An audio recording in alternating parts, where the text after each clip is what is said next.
Why don't more salads have strawberries? It's a good question, isn't it? I'm going to show you how to make a dinner salad that screams springtime, and it's really easy to make. In fact, it's Monday. I usually have salad on Monday.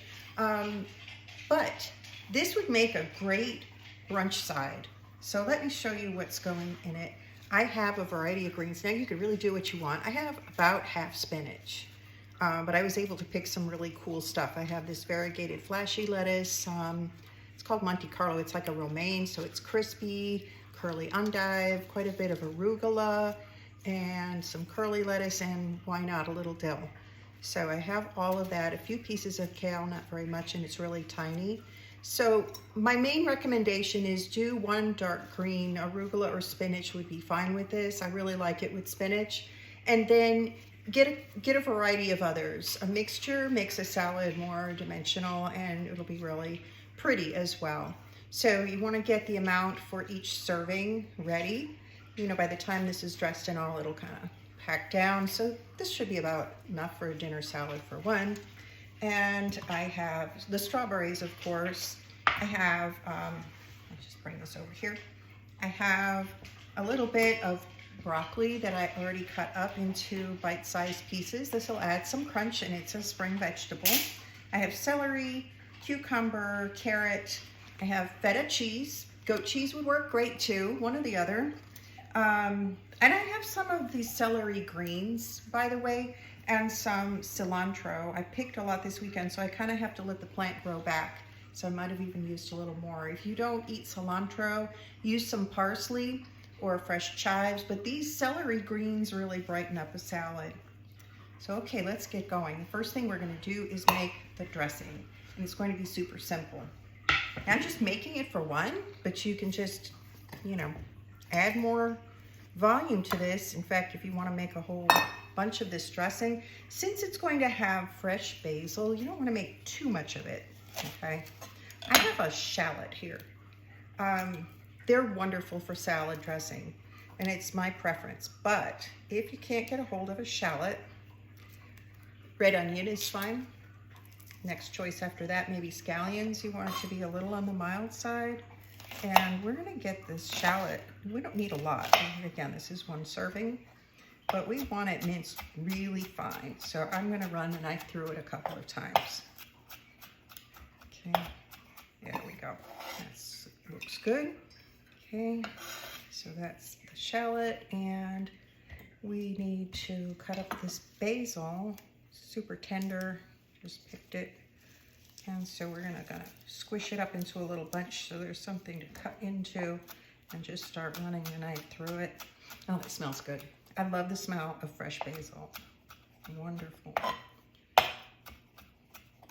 Basil, if you're growing it, you really have to pick it before it starts to put a flower out at the top. Otherwise, the whole thing will go to seed and it'll stop making those beautiful basil leaves. So I decided to do this tonight so I would use that basil. All right, so I have a hand of ginger, and we're only gonna need a little bit, which I'm gonna wanna grate.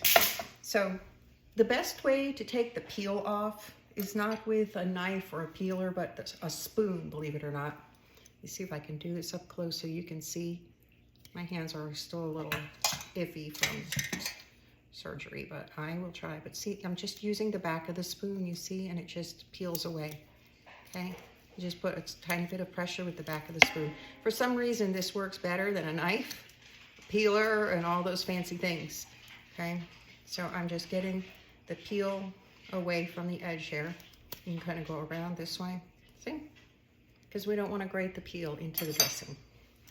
You know, if it's a stew that we're cooking for hours and hours, we might not care so much, but in a salad dressing, I don't want that. So I have a planer here. We're just gonna grate this. Box grater will work on the fine setting as well. Or you could just throw all this in a processor, but then you have to clean it. I think I get more joy out of kind of cooking things by hand. All right, that's probably a lot of ginger for one serving, but heck, we'll spice it up. Now that really smells good. So I've got ginger in there. I have the shallot. I have the basil. Good, good. Now, lemon. I think half a lemon should be enough for one serving. Just depends on how juicy it is. I have to try to do this with my left hand because my right is not able.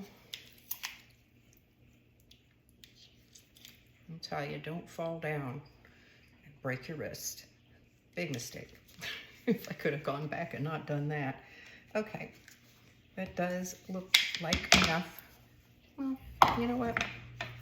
Let's make it lemony. If I have extra dressing, so be it. I'll use it tomorrow. There. That's better. Okay.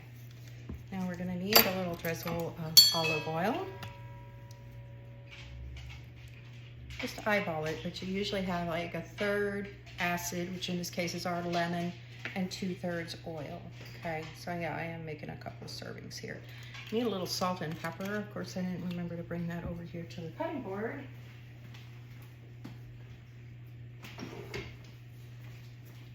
Oh, doesn't that look ridiculous? Hey, I have shorts on under here. Why don't y'all tell me when I look silly? There are shorts under the apron. Okay, pinch of salt. Remember, some people salt a salad at the table, so you maybe don't want to go too much, but I like a good amount of pepper. And just whisk that up. And we can set this aside and put together the salad, okay? Beautiful. All right, so I like to cut up everything and then assemble the salad, but you could lay out the lettuce now if you want to. I'm just gonna get these things from the dressing out of the way. So let's see, we'll do a nice mise en place, get everything ready. So I have my broccoli already cut. The feta cheese came crumbled. I usually buy the brick, but let's just slice the celery into little half-moon shapes. So we're getting some good texture out of the celery, some of the lettuce, and the carrot. That's what makes a good salad, is a variety of textures. So we'll have the soft strawberries, soft cheese, and a variety of textures of lettuce. Then we have crispiness. That really makes a difference. Next time you have a salad you don't like, just think about it. Also, we have a variety of flavors, right? We have tartness, we have spiciness, we have sweetness. So that really makes a difference in making any dish flavorful, is to kind of have all those different flavor profiles.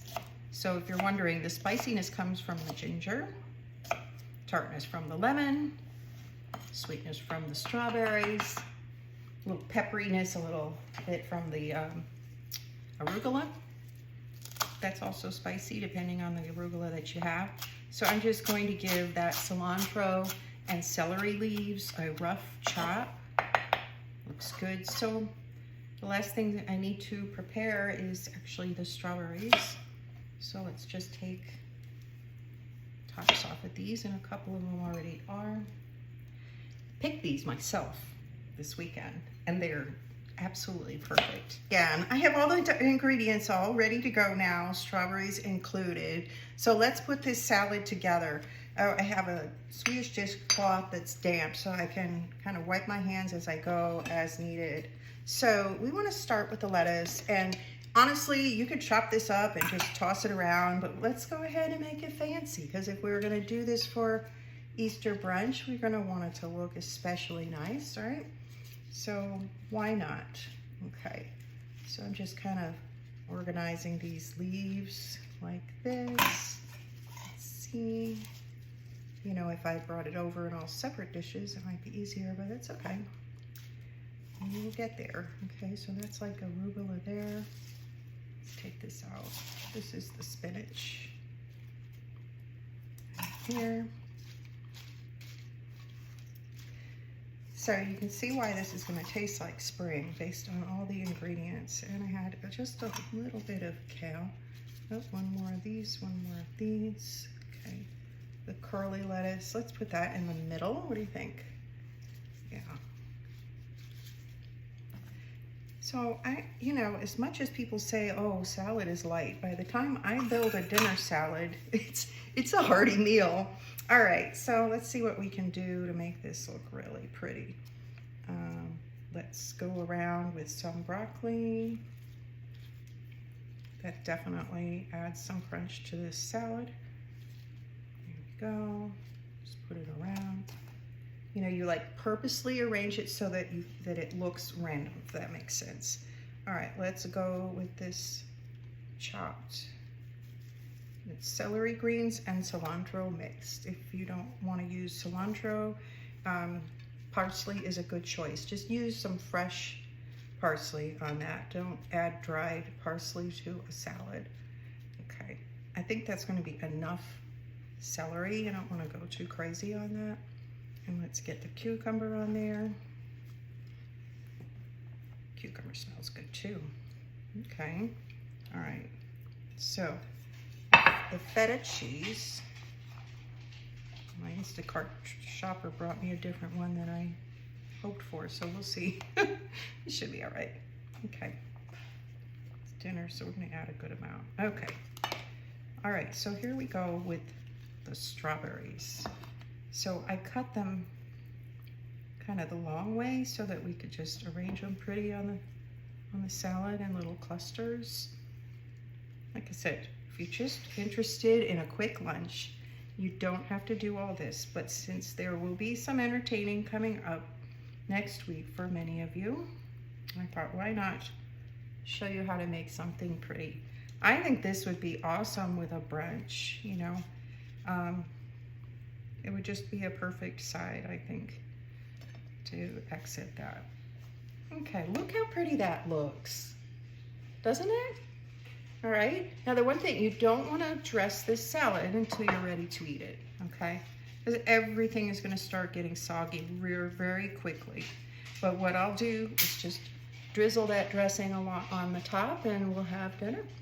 So I hope you'll make this. I will go ahead and write up the recipe and post it and let you know when it's there.